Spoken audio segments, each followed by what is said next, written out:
In this second class on Aztec Stitch, we'll be looking at stabilising the edge of the pattern area using four-sided stitch. Aztec Stitch is a withdrawn thread technique where you cut out threads and withdraw them, leaving an open grid on which the wrapping is made.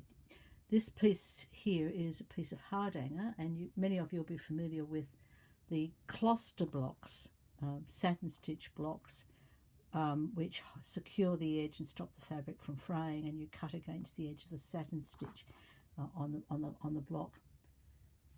Put that in focus. So the satin stitch on the edge, and you cut away the threads there. In other withdrawn thread techniques, you can work satin stitch as at the top, or you can cut the threads and weave them back through the edge, as in this example here, or you can do a buttonhole around the edge and cut against the buttonhole to withdraw the threads, or in fact you can do like a picot edge and to hold the threads in place. In Aztec Stitch, the edge is secured using four-sided stitch, and that's the stitch I'll be showing you how to do in this lesson.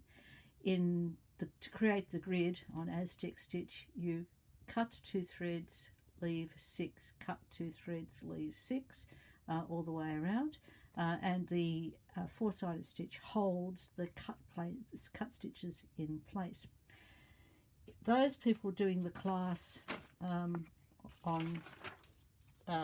Monday the 20th will receive a little sewing card.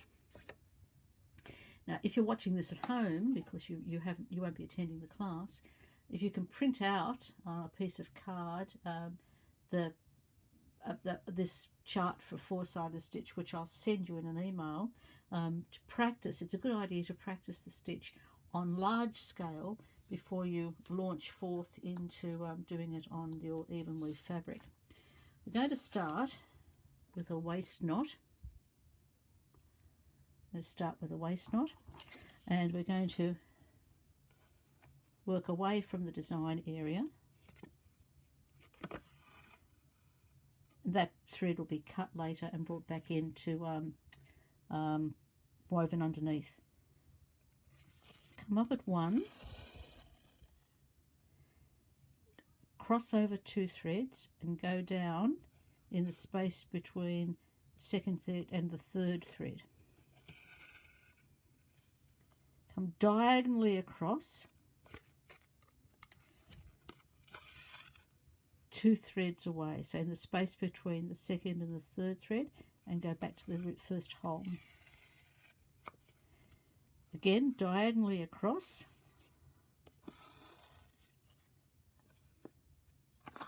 and then back into the first hole.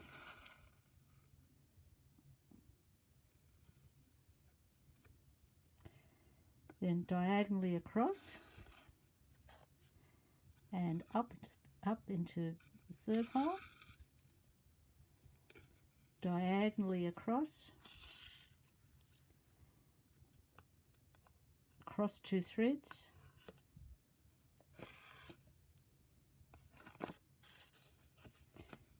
diagonally across,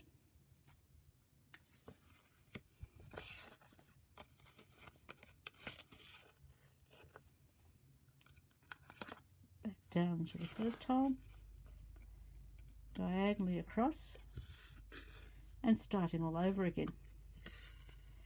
And you end up with 4 sides, a square, each side crossing over 2 threads. On the back you should have crosses, and in one place you'll have double crosses, and that shows that you're doing the thread properly.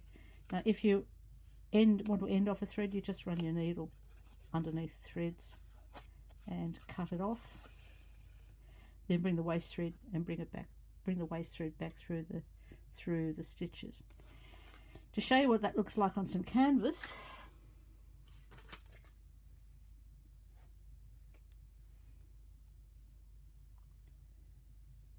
again a waist knot,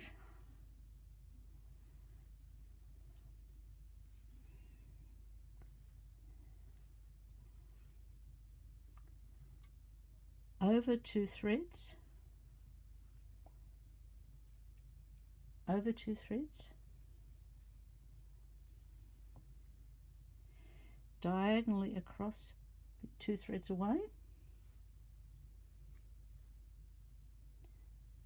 back through the hole, diagonally across,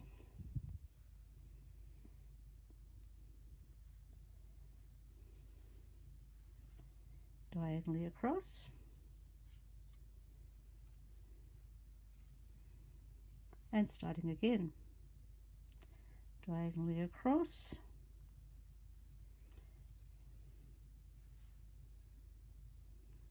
now those of you who've done pulled thread work will notice that I'm not doing these stitches twice, I'm simply doing them once. That's because I'm not putting any tension on it and I don't want to bunch the threads up. And we just, oops, I've made a mistake. See the mistake? It's over 3 there. So we come back, undo it, try concentrating on what you're doing.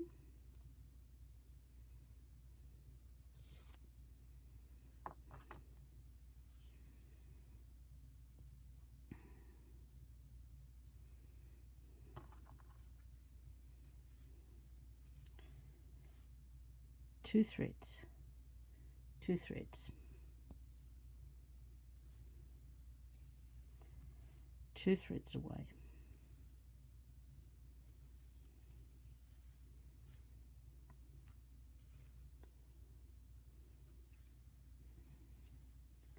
two threads away,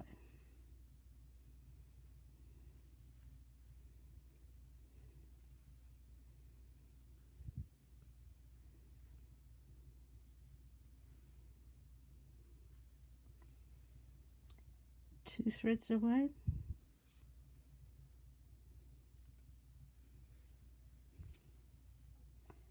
diagonally across, 2 threads away.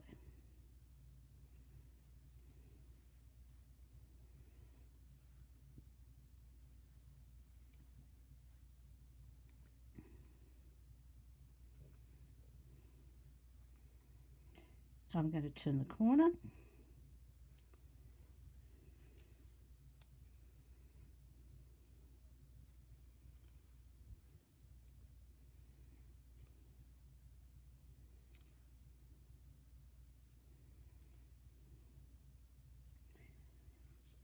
And you just do that all the way around the outside.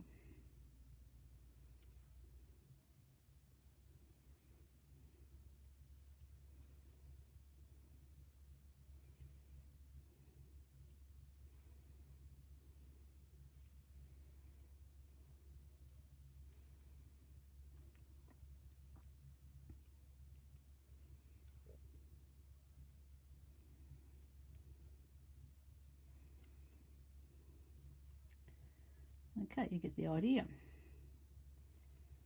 Now, it's important that we get the thread count right. Now you see here on this one, I've actually marked the horizontal and vertical planes to find the center. The red threads are the ones I'll be cutting out. So I cut out 2, leave 6, cut out 2, leave 6, and you'll see here I got the count wrong because the 2 I need to cut out are underneath there, so I really needed to put another block, one more block on the corner here before I turn the corner to go up. On this direction, cut 2, leave 6, cut 2, so that you have start with a cut 2 and end with a cut 2. And this is why counting becomes important. If we count that one as 2 and then we go 4 blocks to the side, 1, 2, 3, 4, That means that fourth one is the cut 2. Turn the corner. Cut 2. 1, 2, 3, 4. Cut 2. Turn the corner. Cut 2. 1, 2, 3, 4. That's the cut 2. 1, 2, 3. That one there needs to be the cut 2. So this is where counting becomes important, because you don't want to end up on the end here without the 2 withdrawn threads on this side. You need withdrawn threads on both sides of the grid, here and here, for the wrapping. Otherwise you'll end up with something that looks like that. Looks a bit like that, with cluster blocks down here. Hard to do this wrapping bit here if they're under the cluster blocks. Okay, so that's the next step, is the counting. I will give you a chance to practice your four-sided stitch, and then I'll come back and show you how to work out where on your thread, on your working fabric, you actually start.